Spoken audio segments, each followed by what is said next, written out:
हे commerce warriors, कैसे हैं आप? क्या आप यूजीसी नेट जेआरएफ की तैयारी कर रहे हैं?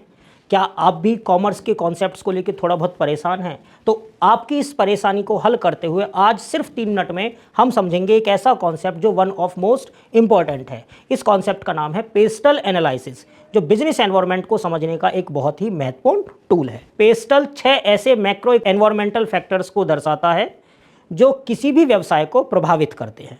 सबसे पहले पी फॉर पॉलिटिकल, यानी कि राजनीतिक। सरकारी नीतियां, राजनीतिक स्थिरता, टैक्स के नियम, व्यापार कानून और इसका उदाहरण सब्सिडी या राजनीतिक अस्थिरता का व्यापार पर असर। सेकंड अल्फाबेट ई से इकोनॉमिक, यानी कि आर्थिक। मुद्रास्फीति, इन्फ्लेशन, जीडीपी ग्रोथ, ब्याज दर और बेरोजगारी। अगर महंगाई बढ़ेगी तो लागत बढ़ेगी, लोगों के खरीदने की शक्ति कम होगी, परचेजिंग पावर कम होगी। थर्ड अल्फाबेट है एस से सोशल, यानी कि सामाजिक। जनसंख्या, डेमोग्राफी का बढ़ना, डेमोग्राफी का कम होना, संस्कृति, जीवन शैली और उपभोक्ताओं का नजरिया।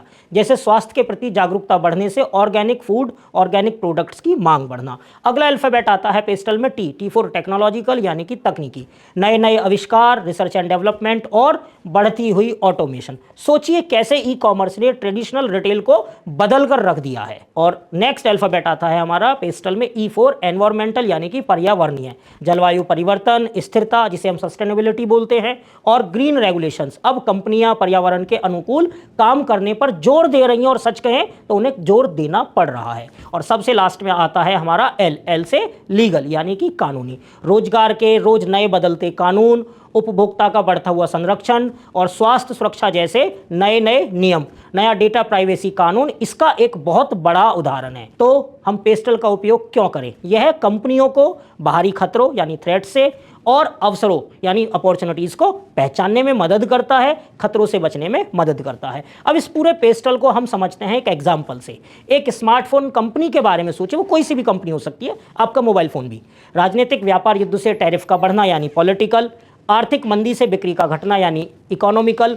5G की बढ़ती हुई सामाजिक मांग, यानी कि सोशल। AI जैसे नई तकनीक, यानी टेक्नोलॉजिकल। और ई वेस्ट कानून जैसे आपके एनवायरमेंटल। और पेटेंट के रेगुलेशंस, यानी कि लीगल। तो कुल मिला के हम ये अब आखिर में कह सकते हैं कि पेस्टल को अनदेखा करने वाली कंपनी, पेस्टल को अनदेखा करने वाला बिजनेस मार्केट से अनदेखा कर दिया जाएगा। इसीलिए पेस्टल को समझना, पेस्टल को सीखना और पेस्टल का मास्टर बनना किसी भी कंपनी, किसी भी मैनेजमेंट के लिए बेहद जरूरी है। तो फिर आपसे मिलते हैं अगले वीडियो में, इसी श्रृंखला में पोर्टर के 5 फोर्सेस के साथ, पोर्टर के 5 फोर्सेस ऑफ कंपटीशन कॉन्सेप्ट के साथ। तब तक हमारे साथ ऐसे ही बने रहें।